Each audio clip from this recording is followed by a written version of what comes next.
नमस्कार दोस्तों।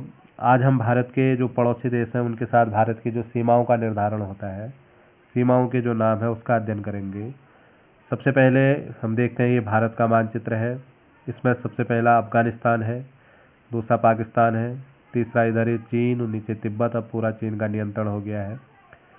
उसके बाद भूटान, भूटान के बाद बांग्लादेश, बांग्लादेश के बाद म्यांमार, म्यांमार के बाद श्रीलंका, उसके बाद जो है मालदीव है।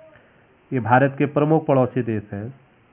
भारत और अफ़गानिस्तान के मध्य जो सीमा रेखा है, इस सीमा रेखा का नाम डूरेंट रेखा है। यह सीमा रेखा का नाम डूरेंट रेखा है। दूसरा, भारत और पाकिस्तान के मध्य जो सीमा रेखा है, इस सीमा रेखा का नाम जो है रेड क्लिफ रेखा है।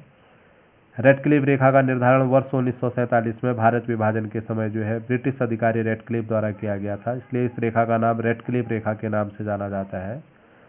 भारत और नेपाल के मध्य जो सीमा है उसे सुनौली के नाम से जाना जाता है।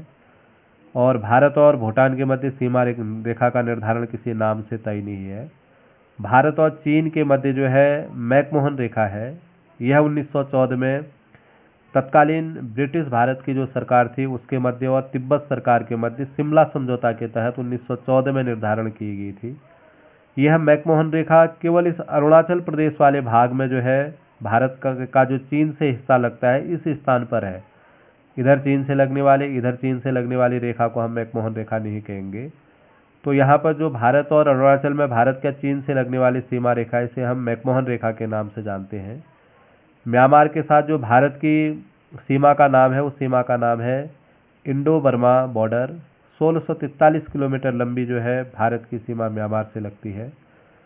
और भारत और श्रीलंका के मध्य जो बीच वाला भाग है इसे पाक जल संधि के नाम से जाना जाता है। महत्वपूर्ण प्रश्न है।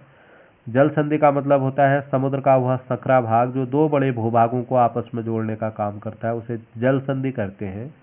तो भारत और श्रीलंका को जोड़ने वाली जो जल संधि है, इस जल संधि का नाम है पाक जल संधि।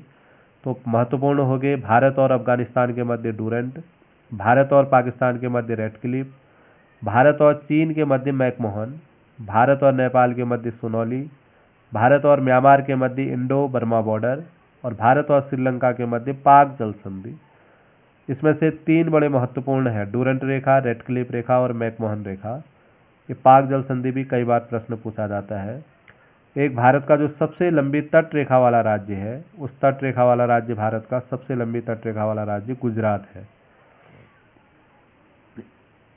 आप देख सकते हैं भारत अफगानिस्तान डूरेंट रेखा, भारत पाकिस्तान रेड क्लिफ रेखा, भारत और चीन मैकमोहन रेखा, भारत और Myanmar Indo Burma barrier, Bharat और श्रीलंका पाक जल संधि।